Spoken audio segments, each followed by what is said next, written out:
Good morning, and we're back again with Bob Lurvey. We've walked the job site today, and we did our stretch and flex. We had a guest today that's doing on-the-job training for safety.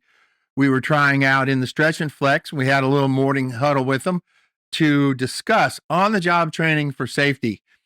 Safety is not only the responsibility of the subcontractor to enforce, but is also the mindset of the person so that they wear the protective gear when they're needed to protect themselves. Ultimately, the goal is that you go home at the end of every day, same way you came to work, safe. So, Bob and I have walked the site, we toured it. Bob, what do you think about our project flow, the safety, how we've got things set up? Anything that you might provide me an insight with? Because I walk the job a lot, and 2-3 times a day I'm out there at the minimum, but sometimes you miss stuff. What do you think out there for us? Well, first thing for anybody watching this podcast, if you hear my teeth chatter, I apologize. Well, it's 28 degrees here this morning, and right now I think they forgot to turn the heat on in the trailer. Well, I am grateful to be back inside. Wind was a little busty, wasn't it? One thing I can say from our experience, yours and mine, and with the company, was the company's commitment to safety and what I see out there on the job site and the interaction between your own people and our subcontractors. It is very, I really enjoyed it. You and I both come from a company that was very committed to safety. Definitely, I really applaud them for all of the education I got with regards to safety. You got some pretty extensive education, didn't you? Yes, I did. I remember them sending you some training because we used to do, superintendents do other job site inspections, and you went for some specific training. Yes, as well as doing specific concrete task safety training. The company provided me with education on OSHA 500. I took 2 of those courses, which allowed me to teach safety training.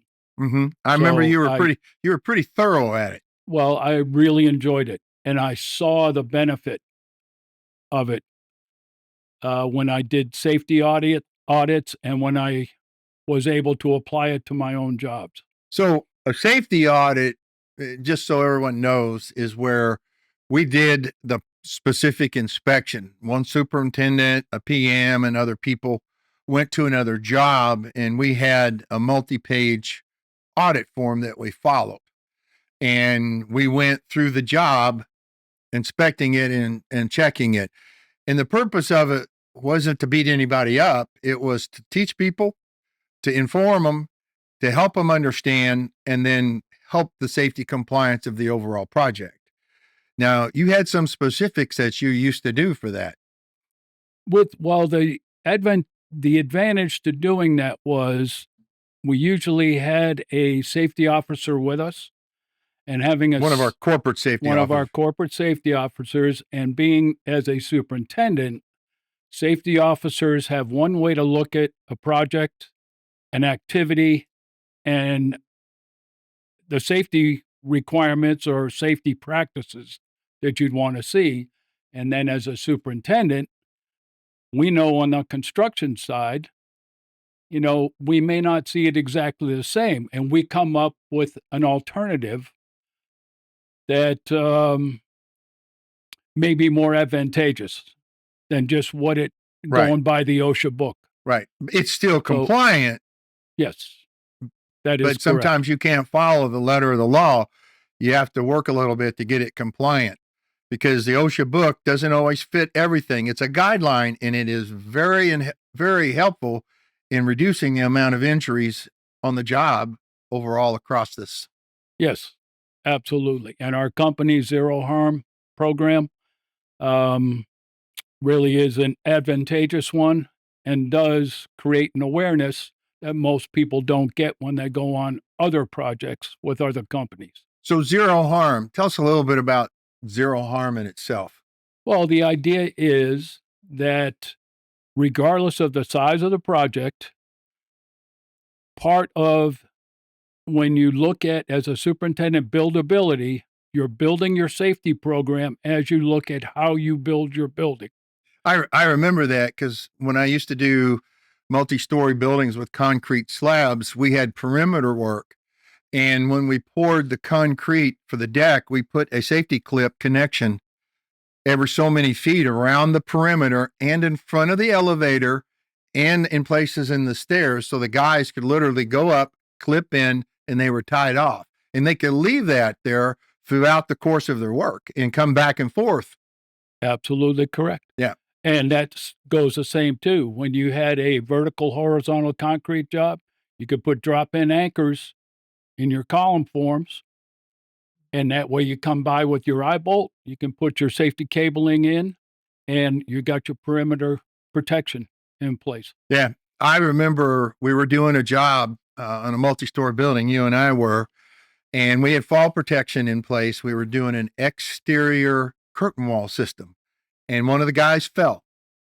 Yes. And I'll never forget you that day because you can have fall protection, but you've got to have the second part of it that you were very, very strong with. And that was once someone falls, how do you get them?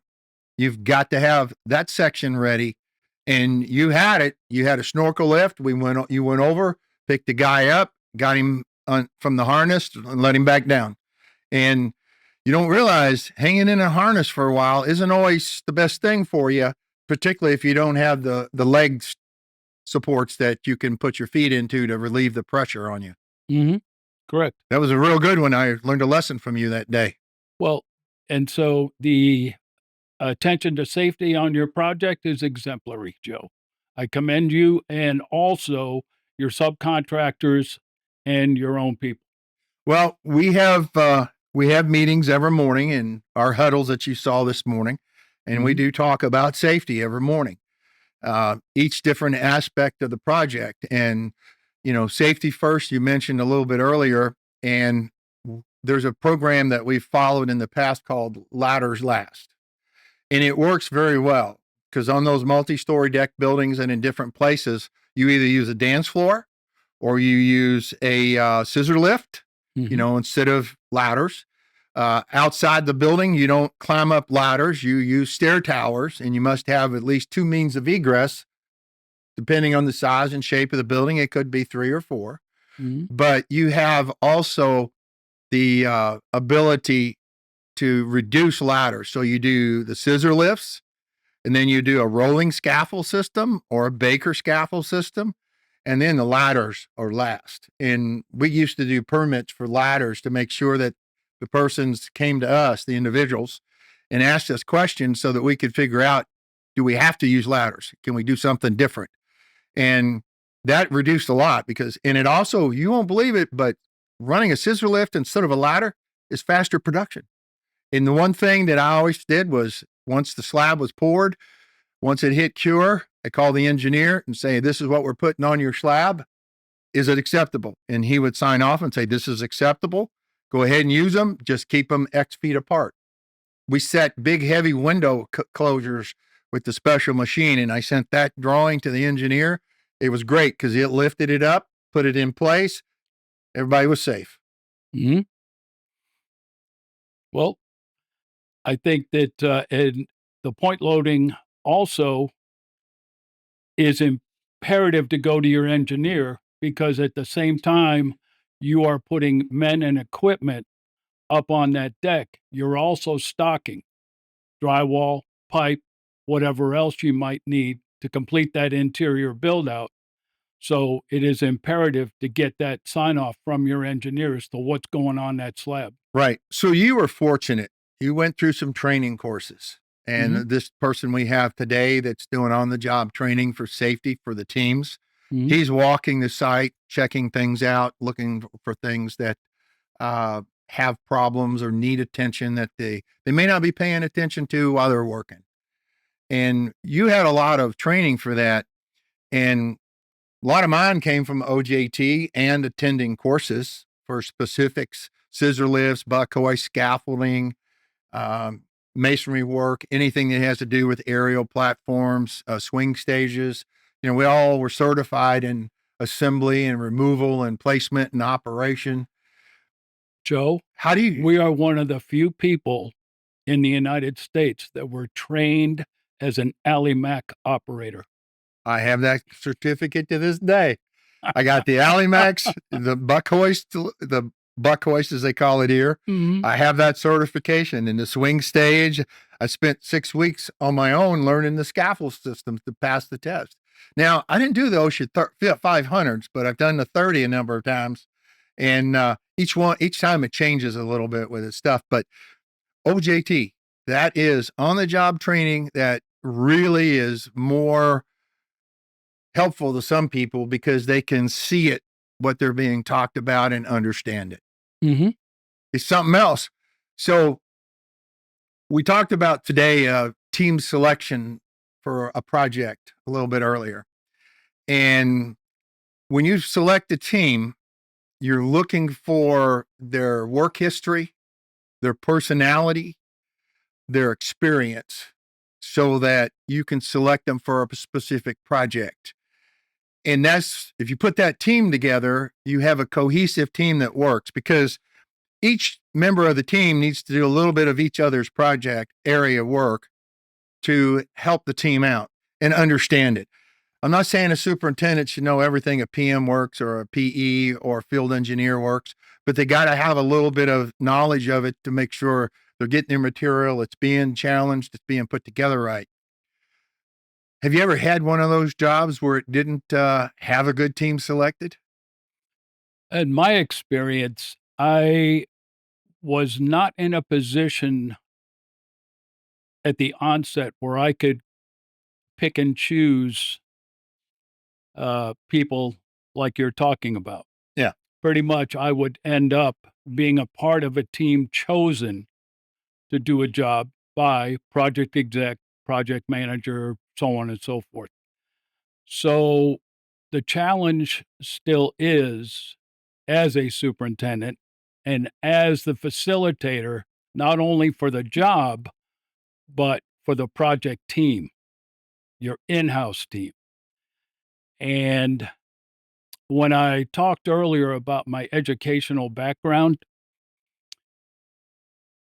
if I knew I was going to have to manage people, I think I would have prepared myself a little bit differently and taken some psychology courses and some other training to prepare myself for what I ended up having to do with our own project team as well as subcontractor leadership. We are all different people. We are all motivated by different, how should I say it? Um, we're all motivated by different things. So learning how to talk to somebody, learning how to direct somebody, and looking at their, how should I say it, their triggers, Right. is something that is very, very challenging. My expertise is technical. My expertise was not in people management. So, it has paid dividends for me to be humble and to understand that I am a facilitator. I am not a god out there, and so, to bring people in and, develop that team concept is very, very challenging. Well, number one, there's a mentor for you, mentoring people. And if I'm understanding what you're saying, it's learning how to read personalities Mhm. and adapt your approach, your discussion to each person when you have the discussion, so that your communication is received smoothly. And you don't want to be so rigid or firm as a superintendent that you're unapproachable. that way the team will come to you and talk. But you have a lot when you're dealing with PEs, PMs, field engineers, the owners, the architects, the subs. Those personalities are all different, and they require articulation in your conversation and techniques each time. Like you just said, that's an art that you have to learn, and it takes practice, as you just said. And you're correct. You have to learn it if you're going to be successful as a superintendent. The Well, biggest thing is, to me, was the more I communicated, especially with regards to expectation, not thrusting it down somebody's throat, but saying, "This is what I need. Can you help me with this?" get their buy-in. Yes. Yeah, it's a lot much more effective when you get a buy-in from somebody. I agree with that. Not only that, but now they understand where you're coming from. And the other thing that was, and I learned this from a project exec on the office supply company world headquarters that we were doing, was take your team out in the field, walk the job with them, Right? and make sure they understand where we are at, what is coming up,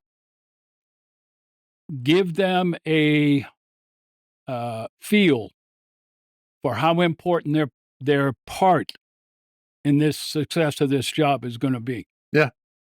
And that can involve assigning follow-ups to do from the walk and so on. Exactly. Yeah. Yep. It's a pretty I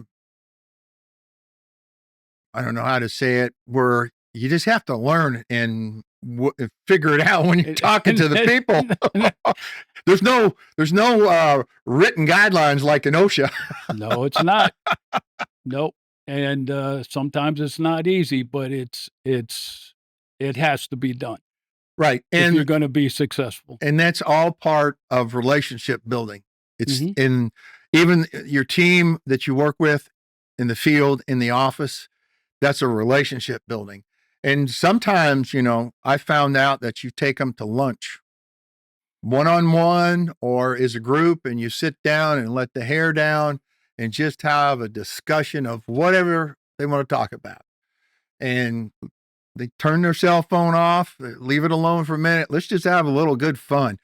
And you'll Mhm. be surprised at what you can learn. I used to take superintendents, assistants, and so on, PMs and PEs. We'd go to lunch together. You find out a little bit about them, which is a lesson you taught me, because when one of the jobs we worked on, you were talking to a lot of people. You knew their name, you knew a little bit about them, and you stopped and talked with them every day as you went through the job, whether it was the laborer or the owner. As you're walking the job, you knew and had a conversation with them. It might have been, how you doing? How's your kids? Did you get your boat that you really wanted, or something of that nature? How you feel on the job? You got any things you want to bring up? You used to do that when you walked the job, and that was a really good lesson learned. I was fortunate um, to watch my dad. He was not in the construction business, but in his business, when I would visit him at work, he he knew all of his clients. He was very open with all of the people that worked with him. I had a project exec on the prison job that I worked on when I did job walks with him. He did the same thing. So it was kind of an innate characteristic I had, but I definitely became aware of how important it was.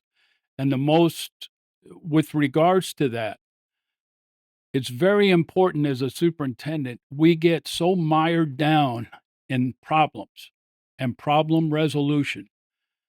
We fail to recognize the successes, and it's imperative when we walk the jobs and we see a craftsman, not our own people, but subcontractors.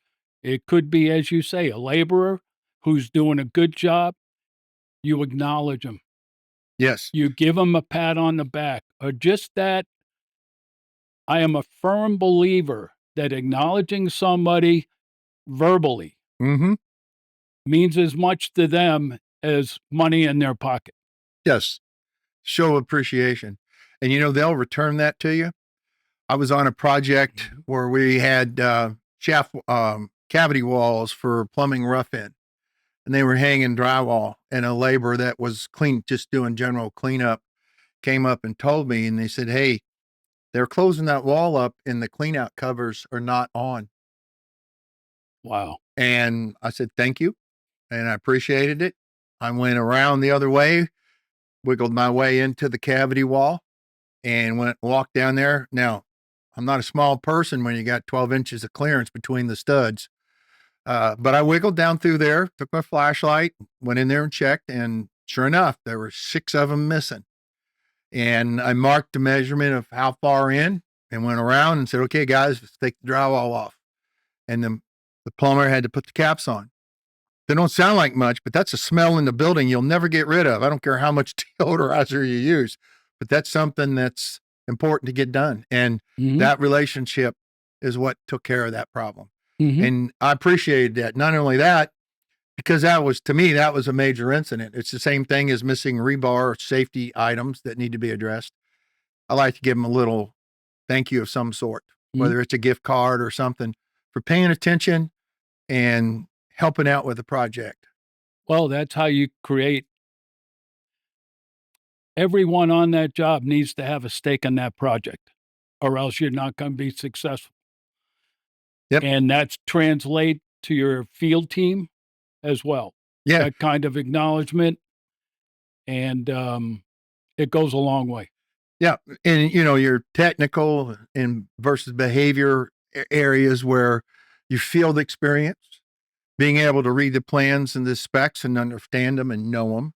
And the one thing we've talked about here just a few minutes ago is a superintendent has to be approachable and have a little humility along with flexibility, because they don't know everything.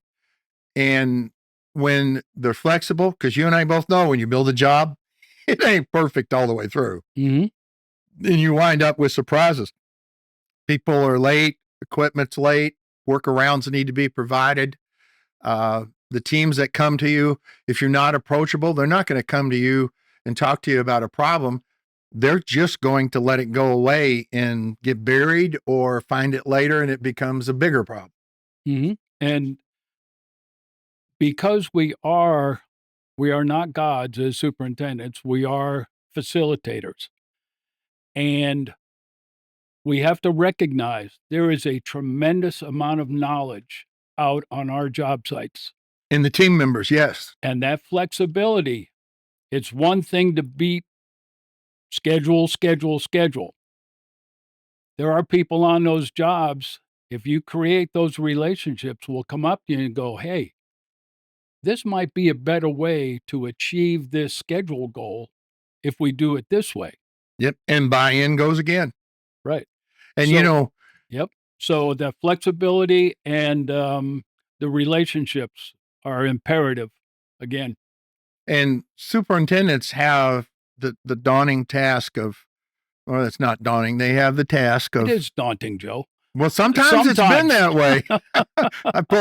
I wanted to pull my hair out a few times. I did. Yeah, I can tell. But yours is still dark. Mine's all gray. You know what they call these things around their eyes? Service stripes. I did not know that. I'll write that one down. 51 years of service. I have 50 years of service. Now, the other part on the behaviors, there's a wide area of behavioral characteristics for superintendents that also lead into some of their key strengths and traits. And one, a superintendent, and we've kind of said this, approachable. If he's not approachable, he loses effect. But you just mentioned a few minutes ago about talking to the team to get buy-in. That's one thing. And you said it, where we don't know everything on the job, but there's a lot of brain power out there that can help solve an issue. And regardless of whether it's their issue or not, listening to them can provide you some insight, and that's part of a good team. And one of the traits of a superintendent is being able to communicate. You got to be able to communicate to the teams, the owner, the architect, the engineers, the field personnel. There's a variety of things they have to be able to do in communication. But you can never forget humility and be humble, because you're not, like you said, you're not the one on the site. You're there to facilitate, help make the project and get the project going. You have to figure out all of the emotions of all the people and pile it up and sort it out when you're talking to them, and then work it through to get the results. And that's the thing that you get in the end with those traits is good results. And one of the most important parts of humility is at some point in time on any project I've been on, I am going to get my hands dirty. I don't care if it's grabbing a shovel. I don't care. One example of that was when we were in Trinidad. There were gentlemen hanging drywall in one of the condo units, and I happened to be walking by, and I noticed that the corners weren't square. They were doing a bump out, Right. drywall and a bump out. I remember you had a framing square you So- carried. I asked him to please stop. I went down to the office because I always kept tools in my office. Yep. I grabbed a level and a square, and I walked up, and these two gentlemen were very, very hard workers. They just weren't trained. Yes. And I said to them, I know you're piece workers. So what's going to happen is if you hang this drywall and we come and say to the drywall foreman or framing foreman and say, this corner's not square, take the drywall down. You're not going to get paid for this drywall. So I took the square, I took my level, I showed them if the corner is not square, do not put the drywall up. Let somebody come and fix it. Let somebody fix it so you don't get penalized. Right. Because once you put the drywall up, you kind of So owned it. So what happens is we're providing training. We have the knowledge because of our background, and it's important that we pass that on. Correct. So that's part of the humility aspect in that. And at certain times, subs may be understaffed. They may have a problem. I mean, it could be anything, but it's up to us to help them out. And it's many a times, and they probably respected you more for it, to show them what to do. Probably they got into the craft and they were just like you earlier on, where you were learning what parts and pieces to do with the pipe work, and as you developed your company with your brother, somebody had to teach you how to do it. And that is an important aspect in today's time, because there's a variety of not a variety, there's a gap between the people retiring out and the people coming up in the trades. And with the lack of industrial arts in schools and the lack of industrial arts or training programs, it's harder for those guys to learn. Now, I don't think I've ever known of a drywall hanger school. I think a lot of that is on the job training, and you just gave them some. And I remember where you actually were showing them how, before you rock this column, when you put your first piece up, get that outer stud plumb in both directions, put a couple screws in it, walk your way around it, square that up, because metal studs wiggle. You can't just screw them wherever you want on the soft side or the hard side. Correct. And get that done, and then come back and screw it off. And the bump outs are square and true. You can't fix it if the framing's out of square. That's you're right there. But it's training. Well, that's when I look at my path, my career path, I was very, very fortunate. And as I say, everybody's been a mentor to me. But when I started, the people that I was working with, I never heard the words, "That's good enough." Get it right. You either it's it right or it's wrong. Yep. And the other thing was you treat every aspect of the construction process as finish work, even if nobody ever sees it. Right. Don't. So I was very fortunate to, be around these craftsmen and learn from them. So, some more of the key traits is not only teaching and learning the trade and sharing it with others, communication, knowing the plans and the specs, and understanding and developing scopes. It's also scheduling. And some of the key characteristics that I've heard that you see on the job, and it's really disappointing when they say, it's not my job. I don't do that. It's not my job or not my responsibility. Mhm. It's everyone's responsibility. If you see something that's incorrect for quality control, bring it up. Mhm. And being approachable, you're going to get more apt for those people to come and do that with you. Mhm. You've got schedules to keep for a superintendent, updating them, forward looking, planning, seeing that your material is coming into the project on time, getting with PEs and PMs. And there you go back into the behaviors and the personalities and stuff, and understanding how to work the programs. So we're Well winding down. Mhm. And Bob, I appreciate you walking the job site. I like the insight. I think, as you said, the job was fairly clean. I've got some work to do to get some cleanup It's done. just too cold, Joe.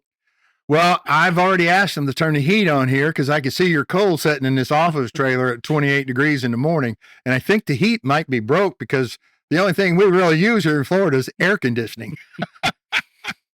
Bob, I've enjoyed our time today with walking the job and our conversation. And thank you for coming. It's been great. I love your insights and some visions. Overall, we'd like to, communicate to the folks that are listening that regardless of your educational backgrounds, with a little bit of effort, you can grow in the industry, not just as a superintendent, but as a tradesman of any type, project engineer, project manager, move into project executives, and so on. There's a good career here and good paying. Bob, thank you for coming today. Thank Excuse you me. for inviting me. So this has been another edition of Joe on the Job Site. Thank you for watching, and we'll see you on the next one.